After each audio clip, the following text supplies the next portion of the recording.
오늘 은혜 받으실 하나님의 말씀은 누가복음 1장 67절에서 80절까지의 말씀입니다. 신약 89페이지쯤에 있습니다.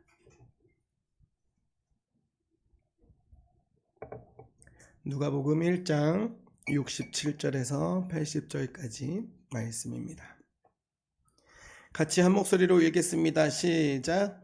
그 붙인 사가랴가 성령의 충만함을 받아 예언하여 이르되 찬송하리로다. 주 이스라엘의 하나님이여 그 백성을 돌보사 속량하시며 우리를 위하여 구원의 뿔을 그 종 다윗의 집에 일으키셨으니 이것은 주께서 예로부터 거룩한 선지자의 입으로 말씀하신 바와 같이 우리 원수에게서와 우리를 미워하는 모든 자의 손에서 구원하시는 일이라. 우리 조상을 긍휼히 여기시며 그 거룩한 언약을 기억하셨으니 곧 우리 조상 아브라함에게 하신 맹세라. 우리가 원수의 손에서 건지심을 받고 종신토록 주의 앞에서 성결과 의로 두려움이 없이 섬기게 하리라 하셨도다.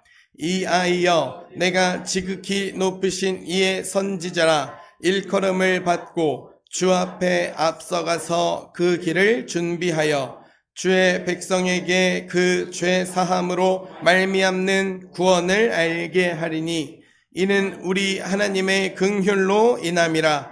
이로써 돋는 해가 위로부터 우리에게 임하여 어둠과 죽음의 그늘에 앉은 자에게 비치고 우리 발을 평강의 길로 인도하시리로다 하니라. 아이가 자라며 심령이 강하여지며 이스라엘에게 나타나는 날까지 빈들에 있으니라. 아멘. 하나님 아버지, 이 시간 말씀 앞에 섭니다. 오늘 말씀을 통하여 하나님께서 우리에게 베푸시는 구원의 은혜를 보게 하옵소서. 우리의 마음이 다른 곳에 있지 않게 하시고 하나님의 긍휼과 예수 그리스도의 은혜를 깊이 깨닫게 하옵소서. 어둠 가운데 있는 우리의 마음에 주님의 빛을 비추시고 우리의 발을 평강의 길로 인도하여 주옵소서. 예수 그리스도의 이름으로 기도합니다. 아멘. 먼저 옆에 계신 성도님들과 함께 인사하겠습니다. 주님께서 우리를 평강의 길로 인도하십니다. 한 번 더 하세요. 주님께서 우리를 평강의 길로 인도하십니다. 감사합니다. 오늘 우리에게 주시는 하나님 말씀은 돋는 해가 위로부터 라는 주제로 함께 은혜를 나누기를 원합니다. 지난주에 말씀드렸던 그 드라마 참교육이라는 드라마 보셨어요, 여러분? 네. 그거 보시고 어떤 생각이 드세요? 그 보는 연령대가 거의 30대, 40대래요. 초등학교, 중학교, 고등학교의 자녀를 둔 부모님들이 주로 많이 보시는데 그 드라마를 보는 드라마를 보는 사람들의 똑같은 공통적인 마음이 있대요. 뭘까요, 여러분? 나는 아니야. 나는 저 정도는 아니야. 내가 내 자식을 좀 끔찍히 여기긴 하지만 나는 아니야 라고 생각한대요. 근데 모두가 그렇게 생각한대요. 모두가. 저건 좀 심하다. 저건 말이 되지 않는다. 저렇게까지 누가 그러냐. 그렇게 생각한대요. 물론 맞는 말일 수 있습니다. 실제로 우리는 그 드라마 속의 인물처럼 행동하지 않을 수 있어요. 그런데 이런 마음이 말씀을 들을 때도 우리 안에 생길 수가 있습니다. 이 말씀은 나와는 크게 상관없는 말씀이다. 나는 그래도 예배드리고 있지 않은가? 나는 이미 믿고 있지 않은가? 그러나 하나님의 말씀은 언제나 남의 이야기가 아니라 우리에게 주시는 말씀입니다. 특히 오늘 본문이 말하는 구원이라는 것은 아직 믿지 않은 사람에게만 필요한 이야기가 아닙니다. 예배의 자리에 앉아있는 우리에게도 여전히 필요한 은혜라는 것입니다. 지난주 본문에서 닫혀있던 사가랴의 입술이 열렸습니다. 사람들은 아이의 이름을 사가랴라 하려 했지만 엘리사벳과 사가랴는 하나님께서 말씀하신 대로 요한이라고 했어요. 그때 사가랴의 입이 열렸습니다. 사가랴의 입이 열리고 그 다음에 가장 먼저 한 일은 자신에 대한 이야기가 아니라 하나님을 찬송하는 일이었습니다. 오늘 본문은 바로 그 찬송의 내용을 담고 있습니다. 사가랴의 입이 열렸을 때 그는 먼저 하나님께서 이루시는 구원을 찬송했어요. 자기 가정에 일어난 기쁨을 넘어서 하나님께서 자기 백성을 찾아오셔서 베푸시는 그 은혜를 바라본 것입니다. 67절은 이렇게 시작합니다. 그 붙인 사가랴가 성령의 충만함을 받아 예언하여 이르되, 여기서 예언이라는 말은 단순히 앞날을 마친다는 뜻이 아닙니다. 사가랴는 자기 감정에 취해서 말하는 것이 아니에요. 성령의 충만함을 받아서 하나님께서 자기 백성을 위해 이루실 구원의 일을 선포하고 있는 것입니다. 그러므로 오늘 본문에 나오는 사가랴의 찬송은 한 아버지의 감격만이 아닙니다. 하나님께서 당신의 백성을 어떻게 구원하시는지를 보여주는 말씀입니다. 우리는 구원이라는 말을 자주 사용합니다. 그런데 그 구원이 얼마나 깊은 은혜인지는 잊고 살아갈 때가 너무나 많은 것 같아요. 구원을 이미 다 아는 말처럼 여기고 나의 삶과는 멀리 떨어진 교리처럼 들을 때도 있습니다. 하지만 사가랴의 찬송은 우리에게 구원이라는 것을 다시 바라보게 합니다. 하나님께서 어떤 분이신지, 하나님께서 자기 백성을 위해서 무엇을 행하시는지, 하나님께서 우리에게 어떤 은혜를 베푸시는지를 다시 보게 합니다. 그렇다면 오늘 우리가 말씀 앞에서 저와 여러분이 함께 붙들 질문이 있어요. 하나님은 우리에게 어떤 구원을 주십니까? 첫 번째, 하나님께서 약속하신 대로 우리를 건져주시는 구원입니다. 사가랴는 먼저 하나님을 찬송합니다. 68절을 같이 읽어보겠습니다. 시작. 찬송하리로다 돌보사 속량하시며. 사가랴가 찬송한 이유가 뭐예요, 여러분? 하나님께서 자기의 백성을 돌보셨기 때문입니다. 하나님께서 자기 백성을 속량하셨기 때문입니다. 여기서 돌보사라는 말은 하나님께서 자기 백성을 찾아와서 살피신다라는 뜻을 가지고 있는데, 하나님은 고통 가운데에 있는 당신의 백성을 잊지 않으시고 때가 되면 찾아오시는 분이십니다. 그리고 속량이라는 것은 값을 치르고 건져냈다라는 뜻이에요. 죄와 두려움 아래에 있는 백성을 그대로 두지 않으시고 하나님께서 친히 건져내신다라는 말입니다. 사가랴는 지금 그 하나님을 찬송하고 있어요. 하나님께서 자기 백성을 잊지 않으셨다는 것입니다. 하나님께서 약속하신 구원을 이루고 계신다는 것입니다. 그 구원이 어떻게 나타납니까? 69절을 같이 읽어볼까요? 시작. 우리를 위하여 구원의 뿔을 그 종 다윗의 집에 일으키셨으니. 여기에 구원의 뿔이라는 표현이 나옵니다. 성경에서 뿔은 힘과 권세를 나타낼 때가 많아요. 특별히 왕의 권세, 하나님께서 세우시는 구원의 능력을 말할 때에 사용됩니다. 시편 132편 17절에서 하나님은 이렇게 말씀하세요. 이것도 같이 한번 읽어볼게요. 시작.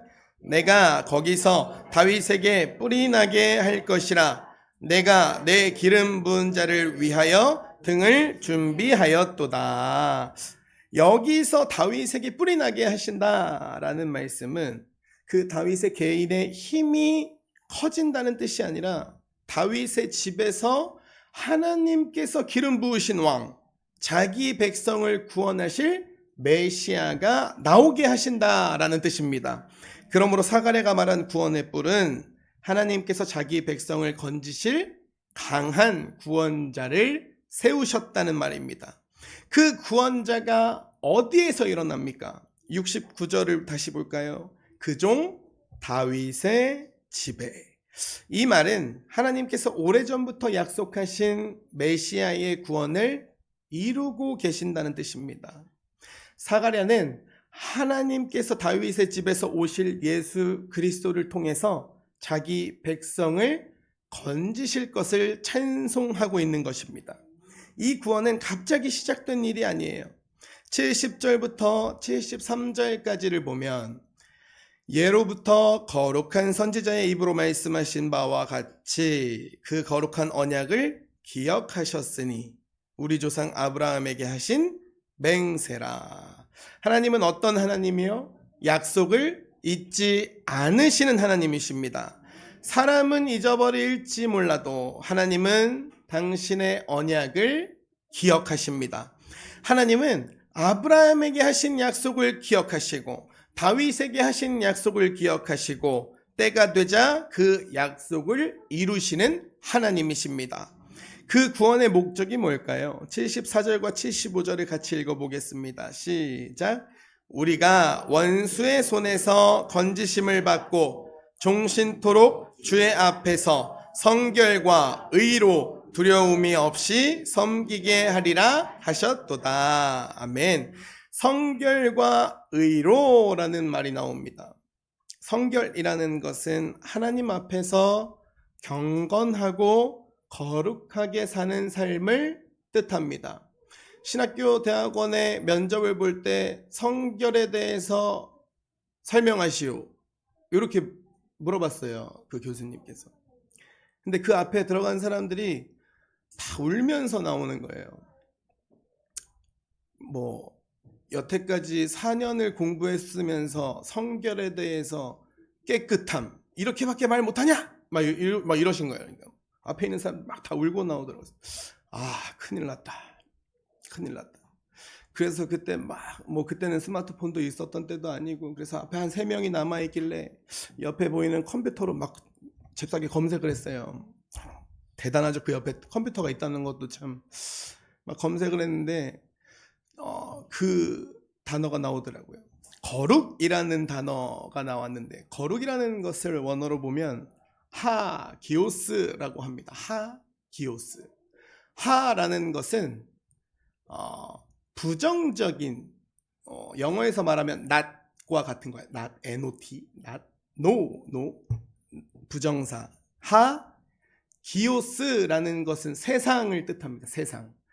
즉 거룩이라는 것은 세상이 아니다 라는 뜻이에요.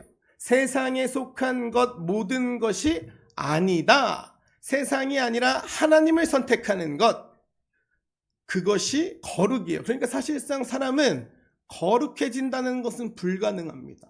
불가능해요.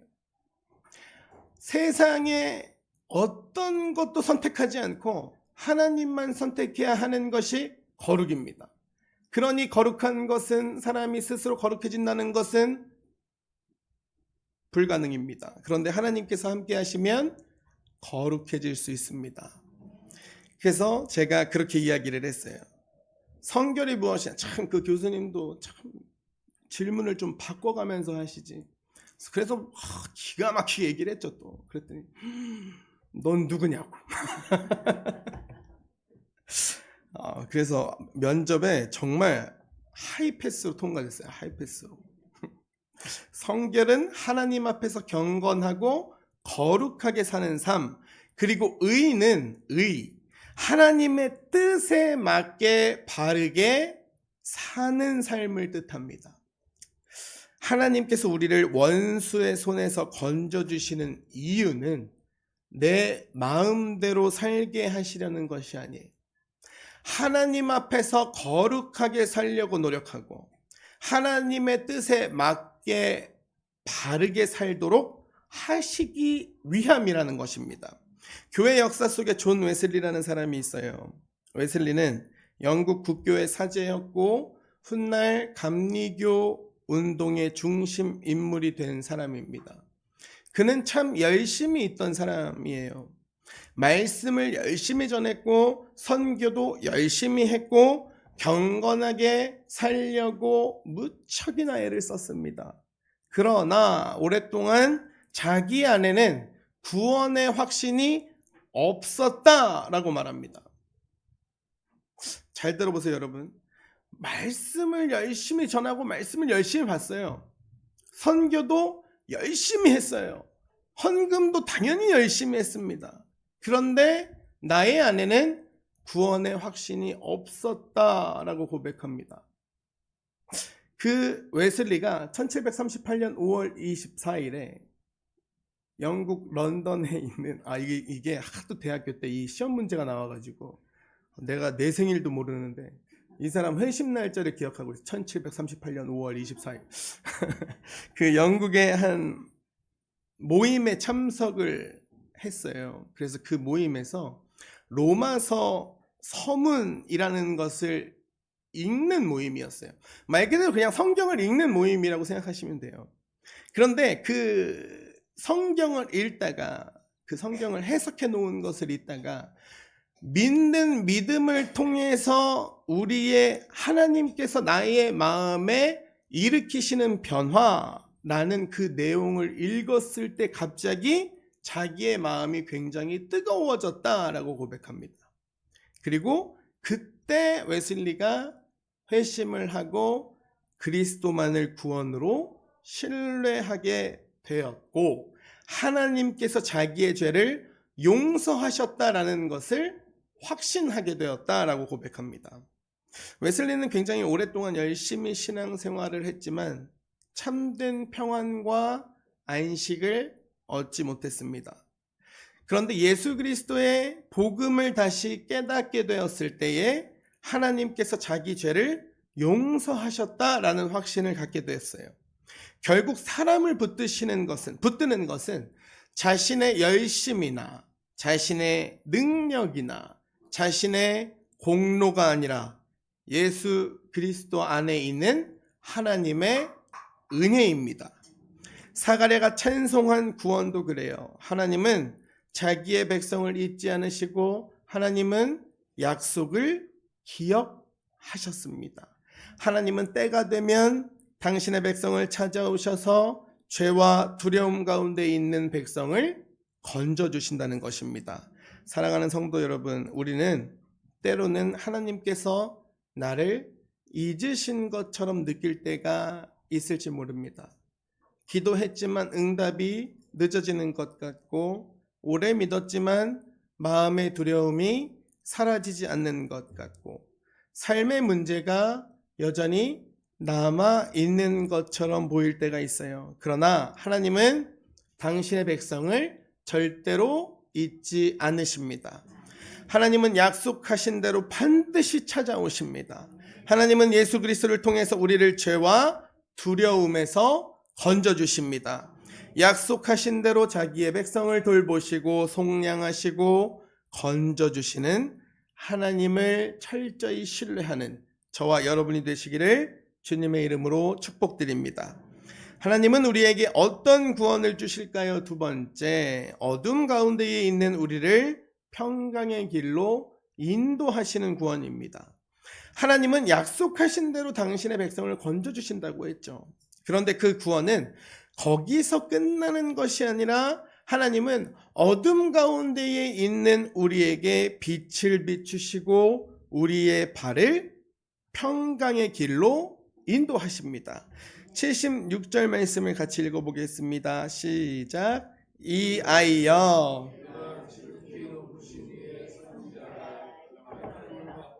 주 앞에 앞서가서 그 길을 준비하여. 여기서 사가랴는 자기 아들 요한의 사명을 말합니다. 요한은 지극히 높으신 이의 선지자라 일컬음을 받을 사람입니다. 지극히 높으신 이의 선지자. 그런데 요한이 주인공이 아닙니다. 요한의 사명은 주 앞에 앞서가서 그 길을 준비하는 것입니다. 다시 말하면 세례 요한은 사람들을 자기에게 모으는 사람이 아니라 주님께로 인도하는 사람입니다. 자기 이름을 드러내는 사람이 아니라 오실 주님의 길을 준비하는 사람입니다. 여기에 말씀을 맡은 사람의 모습이 그대로 담아 있습니다. 특별히 목회자가 붙들어야 할 모습이 여기에 있어요. 목회자는 사람을 자기에게 붙드는 사람이 아닙니다. 성도들의 시선을 자기에게 머물게 하는 사람이 아닙니다. 목회자는 성도님들을 주님께로 인도하는 사람입니다. 말씀을 통해서 주님의 길을 준비하고 성도님들이 예수 그리스도를 바라보게 하는 사람이라는 것입니다. 그리고 이것은 목회자에게만 주어진 말씀이 아닙니다. 우리 모두가 가정에서, 교회에서, 삶의 자리에서 누군가를 주님께로 인도하는 사람으로 부름받았습니다. 부모님은 자녀를 자기 뜻대로 붙드는 사람이 아니라 주님께로 인도해야 한다는 것입니다. 성도님은 사람의 인정이 아니라 주님의 길을 드러내는 삶을 살아야 한다는 것입니다. 그렇다면 세례 요한이 사람들에게 전하고 알게 할 구원이 무엇입니까? 77절을 같이 볼까요? 시작. 주의 백성에게 그 죄 사함으로 말미암는 구원을 알게 하리니. 아멘. 요한이 알게 할 구원은 죄 사함으로 말미암는 구원입니다. 사람들은 구원을 다르게 기대할 수 있어요. 당장 힘든 문제가 해결되는 것을 구원이라고 생각할 수 있습니다. 원수에게서 당장 벗어나고 억압에서 풀려나고 삶의 상황이 당장 나아지는 것을 구원이라고 생각할 수 있습니다. 물론 하나님은 우리의 삶도 삶의 문제도 전부 알고 계십니다. 그러나 성경이 말씀하는 구원의 가장 깊은 자리는 죄 사함입니다. 인간의 가장 깊은 문제는 환경만이 아니라 죄라는 것입니다. 죄가 하나님과 사람 사이를 갈라놓고, 죄가 사람과 사람의 관계를 갈라놓고, 죄가 사람의 마음을 어둡게 하고, 죄가 사람의 길을 어둡게 잃게 만든다는 것입니다. 그러므로 하나님께서 주시는 구원은 죄사함에서 시작됩니다. 하나님은 우리를 우리의 눈으로만 보이는 삶을 편하게 하시는 것이 아니라 죄의 문제를 해결하시고 하나님 앞에 서게 하십니다. 이 구원이 어디에서 나올까요? 78절입니다. 시작. 이는 우리 하나님의 긍휼로 인함이라. 이로써 돋는 해가 위로부터 우리에게 임하여. 아멘. 사가랴는 이 구원이 우리 하나님의 긍휼로 말미암는다라고 고백합니다. 우리가 어떠한 자격이 있어서가 아닙니다. 우리가 먼저 하나님을 붙든 것도 아닙니다. 하나님께서 우리를 긍휼히 여기셨기 때문에 구원이 임한 것입니다. 여기서 돋는 해라는 표현이 나와요.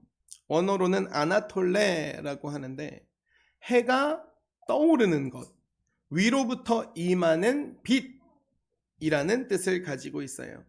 사가랴는 하나님의 구원을 어둠 속에서 떠오르는 해처럼 말하고 있는 거예요. 그러면 그 빛이 누구에게 임할까요? 79절입니다. 시작.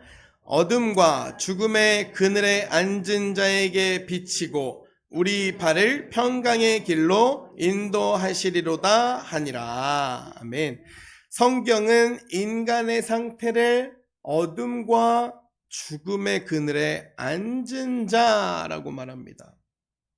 길을 잃어버린 상태입니다. 방향을 완전히 잃은 상태입니다. 하나님 없이 살고 있으면서도 자기가 어디로 가고 있는지 모르는 상태입니다. 어둠 속에 있는 사람에게 가장 필요한 것은 빛입니다. 죽음의 그늘에 앉은 사람에게 필요한 것은 생명의 빛입니다. 하나님은 그 빛을 위로부터 비추십니다. 그리고 그 빛으로 우리의 발을 평강의 길로 인도하신다는 것입니다. 존 뉴턴이라는 사람이 있습니다. 그는 젊은 시절에 굉장히 방탕한 삶을 살았고 그 사람이 했던 일 중에 가장 추악한 일은 사람을 사고 파는 일이었습니다. 노예 무역에 앞장섰던 사람입니다. 그러나 하나님의 은혜를 경험한 뒤에 그의 삶은 완전히 달라졌습니다. 그는 훗날 목회자가 됐고 자신에게 임한 하나님의 은혜를 그대로 찬송으로 고백했습니다. 그 찬송이 뭘까요, 여러분? 우리가 잘 아는 아까 불렀던 나 같은 죄인 살리신입니다. 노예 무역을 했던 사람입니다. 사람을 사고 팔았던 사람이에요. 여러분 여기 사람을 사고 팔았던 사람 계세요? 없으시죠? 그런데 그런 사람에게도 하나님의 은혜가 비추니까 그 삶이 완전히 달라집니다. 그 사람의 존 뉴턴의 삶이 완전해서 하나님이 찾아오셨을까요? 굉장히 깨끗해서 늘 예배의 형식에 참여하고 헌금하고 늘 전도해서 그 사람에게 하나님의 은혜가 찾아왔을까요? 노예를 사고 팔던 사람의 삶, 즉 어둠 가운데에 있던 사람에게 하나님의 긍휼이 먼저 임한 것입니다. 그 은혜가 그의 죄를 깨닫게 했고 그의 발을 바른 길로 인도했습니다. 사랑하는 성도 여러분, 우리도 어둠 가운데에 앉아 있을 때가 있어요. 겉으로는 예배하고 일하고 사람을 만나지만 마음은 어둡고 길을 잃은 것 같을 때가 있습니다. 죄책감에 눌려 있을 때도 있어요. 두려움에 묵힐 때도 있고 내 힘으로는 빠져나올 수 없는 생각과 끊지 못하는 습관에 갇힐 때도 있습니다. 그런 우리에게 하나님은 빛을 비추십니다. 그 빛은 우리의 결심에서 시작되는 빛이 아니에요. 하나님의 긍휼에서 시작되는 빛이라는 것입니다. 하나님께서 위로부터 비추시는 구원의 빛입니다. 80절은 이렇게 마무리해요. 아이가 자라며 심령이 강하여지며 이스라엘에게 나타나는 날까지 빈들에 있으니라. 이 빈들은 광야를 뜻합니다. 광야. 요한은 사람들 앞에 바로 나타난 것이 아니라 하나님께서 정해놓으신 때까지 광야에 있었습니다. 하나님은 주의 길을 예비할 사람을 먼저 하나님 앞에 세우셨어요. 그리고 가장 중요한 것은 요한이 예비한 길의 중심에는 요한 자신이 아니라 예수 그리스도가 계신다는 것입니다. 하나님께서 주시는 구원은 어둠 가운데 있는 우리에게 빛을 비추는 구원입니다. 죄와 죽음의 그늘에 앉아있던 우리를 평강의 길로 인도하시는 구원입니다. 위로부터 돋는 해로 찾아오신 주님의 빛을 붙들고 어둠이 아니라 평강의 길을 걷는 저와 여러분이 되시기를 주님의 이름으로 축복드립니다. 말씀을 마음에 담아서 정리하겠습니다. 오늘 사가랴는 하나님께서 베푸시는 구원을 찬송했습니다. 하나님의 말씀을 의심했어서 그의 입이 닫혔어요. 아기를 가질 거야 라고 천사를 통해서 말씀하셨는데 그것을 믿지 않음으로 의심함으로 그의 입이 닫혀버렸습니다. 그런데 사람들은 그 아이의 이름을 사가랴라 정하라고 했지만 아니야, 하나님께서 요한이라고 지으라고 하셨기 때문에 요한이라고 할 거야. 서판을 가지고 와서 그 위에 요한이라고 썼습니다. 그러자 사가랴의 입이 열렸어요. 여러분, 사가랴의 입이 열렸을 때에 내가 그동안 어떻게 이렇게 하고 싶은 말을 못했고 나의 상황이 어땠고 이렇게 말하지 않았습니다. 하나님을 찬송했습니다. 그의 입이 열렸을 때에 그는 자신의 이야기보다 하나님의 구원을 먼저 고백했습니다. 하나님은 우리에게 어떤 구원을 주십니까?